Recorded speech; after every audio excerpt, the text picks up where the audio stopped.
There is yellow tape behind me surrounding that parking lot, surrounding the grocery store, where authorities say the gunman arrived here heavily armed and wearing tactical gear, taking the lives of 10 people who were just going about their day at the supermarket. Police say the gunman was motivated by hate. This morning, a community in shock in Buffalo, New York. When I first saw him shooting, he shot a woman, he shot a deacon, he shot another woman, and then he went in the store and started shooting again.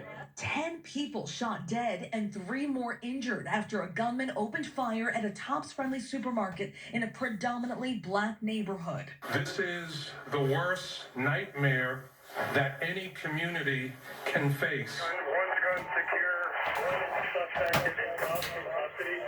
The suspect, identified as 18-year-old Peyton Gendron, has been arraigned on 1 count of first-degree murder and held without bail. Authorities say he drove there from 200 miles away and live-streamed the attack that is now being investigated as a hate crime. Pure evil. It's straight up racially motivated hate crime from somebody outside of our community. Police say around 2:30 Saturday afternoon, the suspect wearing body armor and a tactical helmet first fired at 4 people in the parking lot, killing 3. We're going to need some officers inside the top because we have numerous bodies. The shooter then entered the grocery store, shooting 9 others, including a retired Buffalo police officer who confronted him. The guard fired multiple shots that hit the suspect, but that didn't stop him. He was wearing protective tactical gear. The heavily armed gunman fatally shooting the guard moments later. I still don't even believe it happened, actually, that a person would go into a supermarket full of people. Police arriving at the chaotic scene, taking the alleged shooter into custody. There were people showing up, asking about their loved ones.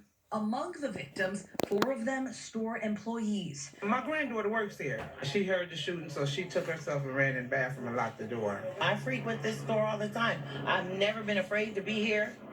I am now.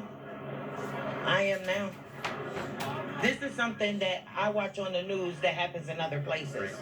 A witness describes the motionless bodies on the ground. I saw the police cover her, and then they cover somebody that was behind her. And I realized at the time that those were dead bodies.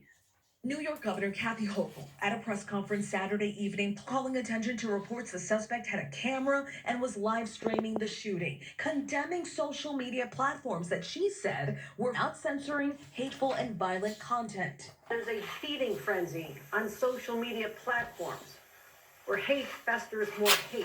The NAACP making a statement saying hate and racism have no place in America. This investigation, of course, is still ongoing, and Gendron could still face more charges. If convicted, he could face life in prison without parole. Eva. Stephanie Ramos for us there in Buffalo. Now to more details emerging overnight about that 18-year-old suspect. ABC's Aaron Katersky continues our coverage. Aaron, good morning to you. Eva, good morning. We know that Peyton Gendron was not from Buffalo, but he arrived heavily armed, intent on killing black people. Yes, sir. And the Stanley charges. New York State Police and the FBI spent the night searching Gendron's family home in Conklin, a 3.5-hour drive from the Buffalo supermarket where police said Gendron carried out a racially motivated hate crime. We are investigating this incident as both a hate crime and a case of racially motivated violent extremism.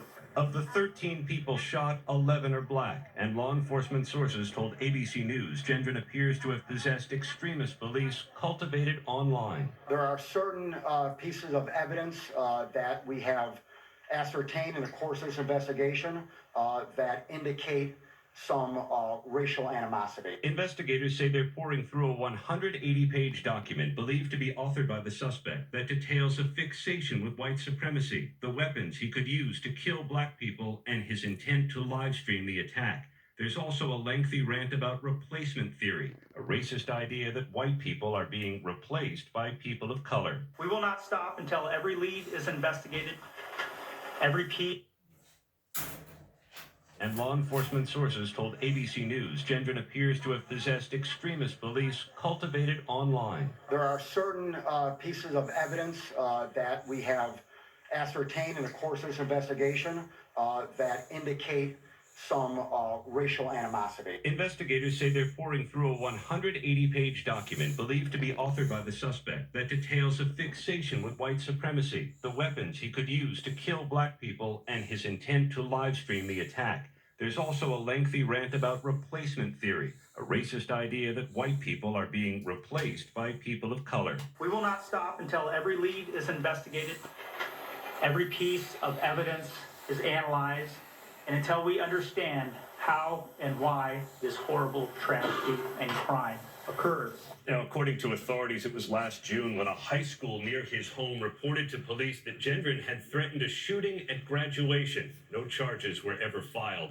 In this case, at least for now, Gendron is charged with a single count of murder, but it's likely he's going to face federal hate crimes and terrorism charges. Jeanette. Aaron, thank you so much for that update. We know you'll be following this story.